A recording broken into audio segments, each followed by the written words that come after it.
Le dirigeant nord-coréen a annoncé que son pays rouvrirait début octobre la ligne téléphonique le reliant à son voisin du sud. Un dispositif de communication entre les deux parties restauré en juillet, après 13 mois de suspension, puis de nouveau coupé en août. Selon le Rodong Shinmun, le journal officiel du Parti des travailleurs, Kim Jong-un a fait cette annonce hier dans un discours de politique générale devant l'Assemblée populaire suprême, l'APS, le Parlement nord-coréen, qui s'est réuni en session la veille. Il a précisé avoir l'intention de faire de nouveau fonctionner les canaux de communication transfrontaliers afin de répondre aux attentes et aux souhaits du peuple qui aspire au réchauffement des relations intercoréennes et à la paix dans la péninsule.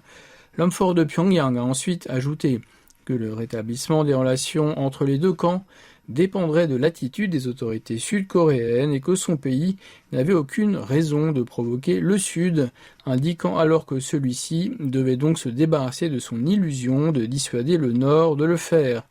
Le leader nord-coréen a également accusé les alliés sud-coréens et américains d'augmenter leurs forces militaires, soulignant que son régime accélère le développement de nouveaux systèmes d'armes capables de contrer les opérations militaires des forces ennemies.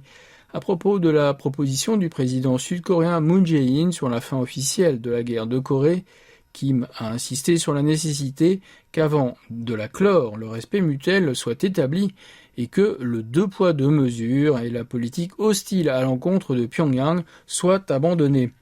Le numéro 1 nord-coréen s'en est aussi pris à l'administration de Joe Biden. Selon lui, depuis l'investiture de celle-ci, la menace militaire des États-Unis et leur politique hostile à l'égard de son pays n'ont pas du tout changé.